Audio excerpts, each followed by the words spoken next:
因為湖心路一帶嘅樓盤都係冇呢個香港直通巴，唯獨是呢個樓盤帶呢個香港直通巴嘅正，除咗正。就都係正，反正就係好舒服。每一個窗或者係每一個面都可以睇翻湖景嘅。你無論南面又好，北面又好，都係可以睇翻呢個湖景嘅。Hello， 大家好，歡迎嚟到今日後房呢個頻道，又係我主持人俊仔啊。咁今日咧就過到嚟呢個珠海斗門呢邊睇一睇湖心路。呢一個樓盤我相信呢個樓盤咧大家都唔陌生，呢個樓盤就叫做呢個江山匯嘅。咁點解仲要過嚟呢個樓盤拍視頻呢？因為而家出咗個最新嘅政策，因為而家基本上已經係賣晒響度噶啦。咁佢以前咧就係低首期啦，而家當然都係有低首期政策嘅，3萬蚊嘅首期啦就可以上車。關鍵嘅係咩？而家出咗最新嘅政策。有埋呢個租金補貼嘅，咁細單位嘅戶型咧有2500蚊嘅租金補貼，一共補你2年嘅。咁如果你話大戶型嗰啲單位咧，亦都會有租金補貼，3000蚊，亦都係補2年，補到你呢邊嘅。咁佢而家現時嘅一個均價啦，大概去到12500左右1平方，都係帶裝修咁樣嘅交付，並且係現樓現證嚟嘅，所以咧係冇任何一個風險嘅。咁湖心路嘅樓盤咧，相信嚟講亦都會比較多，低首期嘅樓盤咧亦都比較多，但係低首期之餘，仲帶香港直通巴，仲帶呢個湖景嘅單位，就得呢個江山匯嘅咋。要麼你成個珠海，你去呢個保利天和咯，帶湖嘅；要麼就係去翻中山嘅呢個國際花城咯；要麼就係呢一度噶啦。咁呢一度嘅性價比咧，相對嚟講會比較高，低首期啦，並且仲有埋租金補貼先。好，我哋廢話就唔多講啦，一齊入去睇下先啦。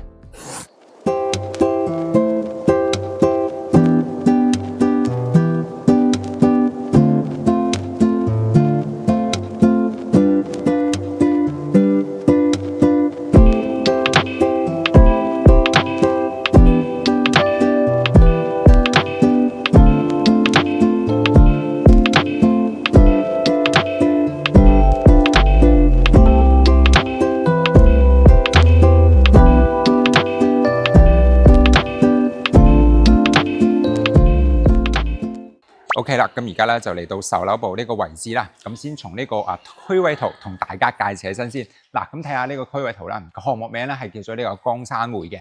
咁個位置咧係位於呢個珠海嘅一個斗門，就位於呢個湖心路旁邊嘅。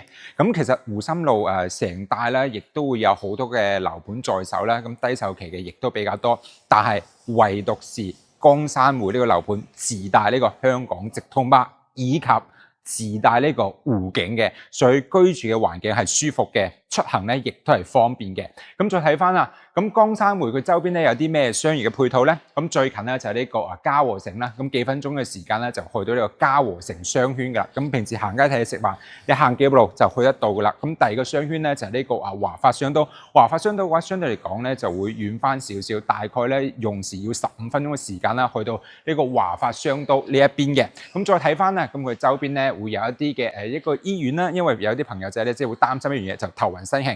咁如果頭暈身㷫嘅話，你會去翻呢個三甲醫院啦，去翻呢個人民醫院，大概時間都係10分鐘嘅時間啦，就可以去得到噶啦。咁最關心嘅一樣嘢，呢個項目去到呢個港珠澳大橋需要幾耐咧？我啱啱咧亦都係查咗查，需要咧30分鐘左右嘅時間咧就去得到呢個港珠澳大橋噶啦。因為呢個項目隔離咧就係呢個湖心路啦嘛，行翻呢個湖心路再行翻呢個香海高速係直接去到呢個港珠澳大橋嘅，30分鐘嘅時間就去得到啦。所以過關翻去香港咧，亦都會比較近嘅。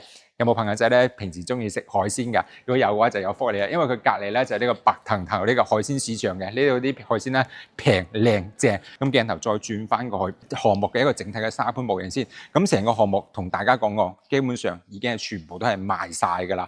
咁佢一共咧係有分4期嘅。係啊，咁1、2、3、4期咧，基本上都係賣晒。而家剩低嘅棟數咧就係呢個8棟啦，以及呢個21棟嘅。咁佢前邊呢一塊同大家講下，佢後期咧會做翻呢個商業嘅配套啦，以及幼兒園啦，以及會所嘅。咁再睇翻而家在售嘅一個棟數先啦。咁同大家講下，而家在售咧就係8棟，呢邊咧就係8棟嘅，賣緊咧就係8棟啦，同埋呢個21棟嘅。講一講成個樓盤嘅一個基礎數據，成個樓盤佢佔地咧就14萬平方米嘅，建築面積咧去到呢個46萬平方米嘅，咁佢容積率咧去到呢個2.46嘅，佢綠化率咧係高達35%嘅。綠化率越高嘅話，佢居住環境咧就會越舒服。相對嚟講，呢個樓盤嘅密度咧可能會高翻少少，但唔緊要，佢有翻呢個湖景去支撐住，所以成個項目嘅景觀視野咧亦都會比較靚嘅。咁再講翻8棟呢邊，8棟一共嘅層高咧係28層嘅，咁會有2梯4伙嘅，咁佢82方嘅面積段咧。基本上而家得翻係12樓以上噶啦，12樓以下嗰啲面積咧已經全部都係賣晒噶啦。咁佢均價咧大概係去到呢個12,000蚊左右有均價嘅，都係精裝現樓咁嘅交付，現樓現值，所以咧係冇任何風險嘅。咁再睇翻呢邊嘅21棟啦，咁佢21棟嘅面積咧分別為呢個89方啦，同埋110方嘅，分別為呢個3房啦，同埋呢個4房單位，同樣。都係2梯4伙，層高咧去到呢個32層嘅，咁個價錢咧相對嚟講會貴翻少少，均價咧大概去到呢個13,000蚊到14,000蚊左右有。喂，你諗諗喎，以前呢個樓盤接近2萬蚊一平方喎，而家降咗6000蚊，咁而家等同於係清貨嘅階段。關鍵係咩？呢個樓盤而家目前仲有低首期政策，首期只需要3萬蚊咧就可以上車，剩低咧全部都係做翻呢個上會啦，做翻呢個按揭啦，都係 OK 嘅，以及現時。仲有一個優惠政策，你8棟嗰邊咧，佢嗰個租金補貼咧有2500蚊一個月。咁如果話21棟嗰邊咧，租金補貼咧有成3000蚊一個月，保你2年嘅租金俾到你呢邊。咁呢個咧就係整體個沙盤啦，以及區位圖就大致講到呢度先。咁我而家就上去示範單位，帶大家去睇下先啦。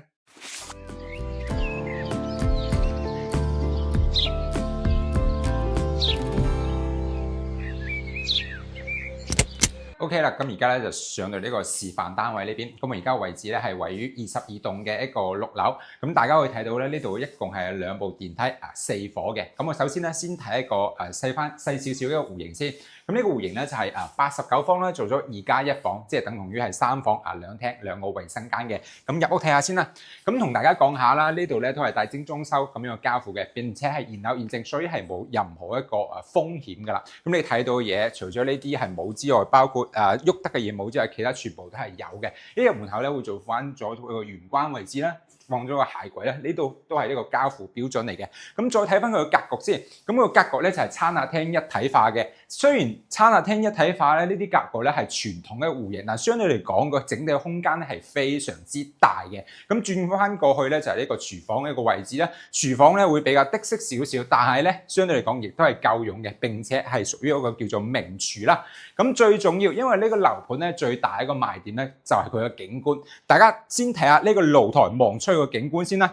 咁呢邊望出去咧就會望翻少少嘅一個湖景嘅。如果係110方嗰隻戶型咧，望翻出去景觀咧會更加之靚。呢度望出去咧亦都係冇任何遮擋，會望翻呢個內園景啦、湖景啦，睇出去咧亦都係會比較舒服嘅。咁呢邊咧係朝南向嘅。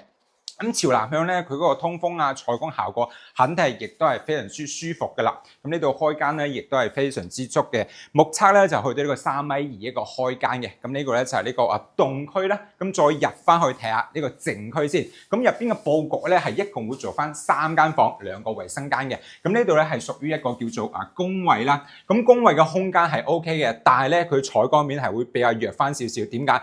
大家可以留意翻咧，出邊咧會有一樣嘢，有一碌柱擋住咗佢嘅採光，所以呢個洗手間嗰個採光面咧係冇咁靚嘅，即係會比較暗翻少少。咁工位咧就睇完啦，再褪翻出嚟睇第一間房啦。咁呢度咧就係有一半嘅面積咧係屬於叫贈送面積俾到你嘅。咁大家咧睇翻呢間細房咧，佢嘅採光面咧亦都係比較好。關鍵係咩？呢間細房仲可以望翻呢個湖景嘅，望出去景觀視野咧亦都會比較靚嘅。咁你後期咧，你可以做書房、麻雀房都係冇問題嘅。咁再褪翻出嚟啦，呢間房同樣咧，亦都係屬於細房，但係咧會比啱啱嗰間房會大翻少少嘅。咁呢度咧就建議好似咁樣去佈局啦、設計啦，做翻細蚊仔住嘅地方。咁呢邊咧同樣都係朝南向啦，咁望翻呢個樂園景嘅。咁最後咧就睇翻主人套房啦，就睇翻你平時瞓覺地方啦。嗱，大家要留意翻套房嘅洗手間咧，佢非常之光猛嘅，因為望出去咧係冇任何遮擋，並且仲可以望翻湖景嘅園林景嘅視野景觀係非常之正嘅，所以呢個洗手間嘅採光啊、通風呢啲唔使講嘢係 OK 嘅。咁再睇翻你平時瞓覺嘅地方，咁佢嘅佈局咧就係傳統嘅佈局啦，兩個床頭櫃，跟住三邊落床。呢個床咧目測係2米大床嚟嘅，咁佢就做翻短咗嘅。咁示範單位一般情況下都係做翻短，正常嘅話長度咧就去到呢個長度，仲有咁大嘅一個空間嘅一個過渡咧，所以整嘅空間係夠晒，並且仲做埋呢個衣櫃做到頂先嘅，咁大嘅衣櫃夠晒你用啊，係咪先？最主要、最直觀嘅睇翻呢邊。都係朝南向望翻呢個湖景，雖然咧呢個咧係人工湖嚟，但係望出去嘅視野景觀啦，確實亦都係比較靚嘅。咁呢個89方咧，其實等同於係3開間朝南向嘅，所以成間屋嘅採光啊、通風效果係確實係 OK 嘅。成間屋咧亦都係會比較通透嘅。咁呢間戶型咧係89方，89方我報價錢先。咁呢度咧大概價錢咧去到呢個13500，左右有1平方嘅，咁乘以89方，咁佢總價咧大概去到呢個120萬嘅。咁首期咧目前俾3萬蚊嘅首期就 OK 啦。咁剩低啲全部咧做翻貸款嘅。咁月供如果係供30年嘅話，大概係去到5000蚊到6000蚊一個月就 OK 嘅啦。咁呢個示範單位先睇到呢度先，而家過去隔離睇下另外一個示範單位啦。OK 啦，咁而家咧就過咗嚟隔離嘅一個示範單位呢邊。咁呢個單位咧係110方做咗4房嘅。咁睇呢個示範單位之前咧，先同大家去講一講呢一塊咧，其實咧係等同於一個叫做公共嘅一個空間嚟嘅。但係呢個公共空間咧，其實係可以歸呢一戶咁樣去使用嘅。咁平時咧，你可以喺呢度放一啲雜物啊，放一啲鞋啊，放一啲單車啊，放一啲嘅魚竿，完全都係冇問題嘅。重點係咩啊？呢邊仲有一整面嘅採光面，以及仲可以望翻到呢個湖景嘅。喂，咁樣嘅景觀，唔知你哋中唔中意咧？咁而家咧就入屋去睇下先。咁入屋之前咧，呢一塊咧係等同於叫做入湖花園嘅。呢個面積咧，亦都係贈送俾你嘅。同樣睇下北面呢一邊。同樣都係望翻呢個湖景嘅，喂，咁正嘅景觀，我相信冇人唔中意吧？咁而家入嚟睇下先啦。咁呢個格局咧係南北對流咧，雙露台咁樣設計啦。其實呢啲格局咧係等同於叫做傳統嘅格局嚟嘅。格局咧我就覺得冇咩好睇嘅，重點睇係睇呢啲景觀啊嘛。先睇主露台嘅景觀先。嗱，呢邊咧就係南向，南向咧會望翻呢個園林景啦，以及呢個湖景嘅。哇！呢度望出去。真係成幅畫咁樣，又開揚啦，望出去綠樹成蔭啦，退休度假養老住，喺呢啲環境住，咪舒服咯，係咪先？咁呢個咧係主露台嘅位置，咁呢度咧係2個露台咁樣嘅設計啦。咁我個人咧建議將呢個露台封埋佢，封埋佢有咩好處咧？就會延伸到呢個客廳，會更加之大。本身呢個客廳咧，亦都係非常之闊落嘅啦。咁佢開間咧足去到4米嘅開間嘅。咁4米嘅開間，嗱，建議。電視機嘅位置咧，建議就放個100寸電視以上先 OK 啊！咁呢個咧就係客廳嘅位置啦。咁再褪翻出嚟，你平時食飯嘅地方啦，咁食飯嘅地方咧，同樣可以容納6到8個人啦，完全都冇問題。放張圓台都 OK 嘅。其實咧，空間呢啲嘢我就唔多講啦，多講嘅係咩？呢啲景觀，你睇下呢個生活露台，亦都可以望翻咁靚嘅一個湖景嘅喎，係咪先？望出去啲視野真係正，除咗正。就都係正，反正就係好舒服。佢啲採光啊、通風效果確實咧係好舒服下嘅。如果係有2個露台嘅一個戶型咧，我個人建議就將呢個主露台咧就封咗佢，呢個生活露台咧就留翻起平時啊洗衫啊晾衫用就 OK 嘅啦。咁再褪翻出嚟啦，呢個咧就係呢個廚房嘅一個位置啦。廚房設計咧 L 型咁樣設計咧，廚房嘅3件套咧亦都係有嘅，包括都係大窗嘅，屬於一個叫做明廚啦。關鍵嘅係咩啊？又係睇翻呢個湖景，佢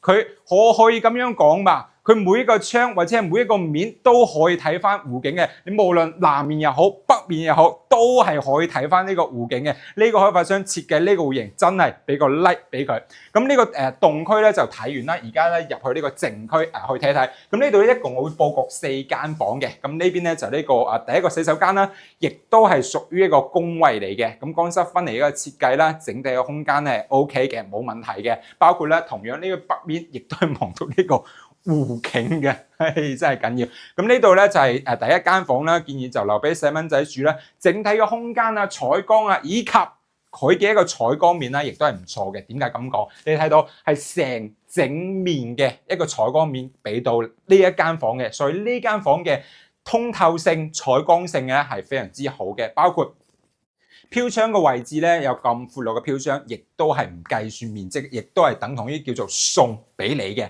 咁呢度咧就第一間房啦，咁呢邊咧就第二間房。第二間房咧你可以佈局翻嚟客房、麻雀房、電競房都係冇問題嘅。咁再褪翻出嚟啦，咁呢邊咧我建議就做書房啦。點解要將呢一間房做書房咧？因為平時工作攰咗，可以望翻出去。你睇下呢啲270度轉角飄窗位望出去嘅係咩？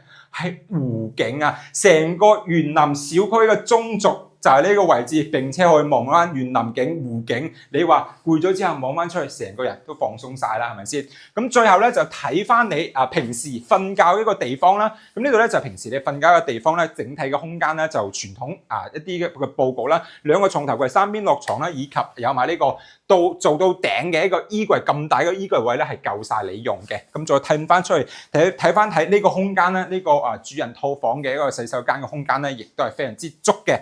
重點再次同大家去講，睇下翻呢啲景觀，唔知你哋對呢啲景觀唔知中唔中意咧？反正我個人咧係非常之中意咁樣嘅景觀嘅。咁好多朋友仔就問俊仔，平時退休啊、度假、養老有啲咩單位首選嘅話，咁我個人咧就選下呢啲單位咧，真係住喺呢度可以講係舒服到痹嘅。咁成條同大家講啦，成條湖心路呢邊咧個樓盤咧亦都會比較多嘅，低首期樓盤亦都會比較多，但係低首期有香港直通巴，有呢個湖景嘅單位就得呢一度噶啦。關鍵咩？而家首期咧只需要3萬蚊就可以上車噶啦。咁我而家咧就播一播呢套單位嘅一個價錢先。咁呢套單位咧就110方嘅，咁佢均價咧大概去到呢個13500嘅，咁佢總價咧大概去到呢個148萬嘅，就講150萬啦，咁首期俾3萬蚊，咁剩低啲咧做貸款，大概咧就7000蚊到8000蚊一個月就 OK 噶啦。並且呢個單位都係現樓現證啦，所以咧係冇任何一個風險嘅。咁110方嘅示範單位就睇到呢度先啦。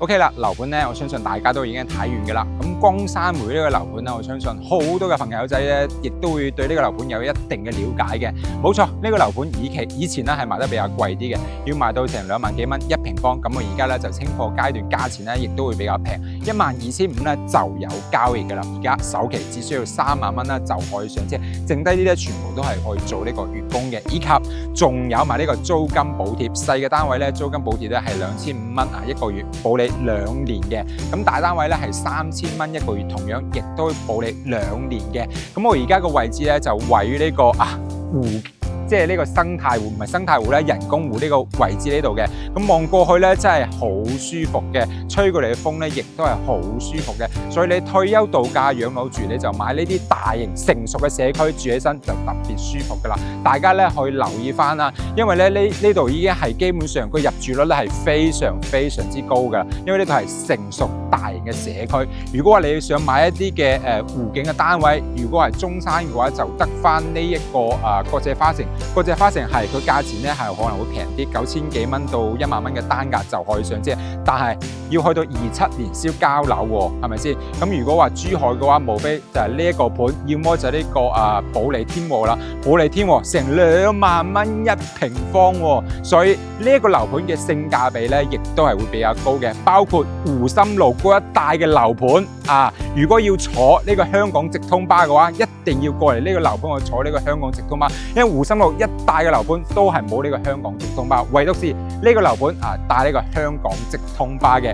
如果各位朋友仔咧，即係對呢個樓盤咧感興趣嘅話，建議咋臨過嚟實地考車下，因為咧呢個樓盤嘅貨量真係唔多噶啦。如果跟我哋呢邊去睇樓嘅話，呢邊咧都會有專車接送嘅，咁樣香港直接接到你過嚟呢個樓盤去睇，完全都係冇問題，全程都係免費嘅，以及仲送你家電大禮包，價值58,888蚊嘅。咁有啲朋友仔話我唔要呢個家電大禮包得唔得？當然係得嘅，亦都可以選擇折現俾到你呢邊，都係完全冇問題嘅。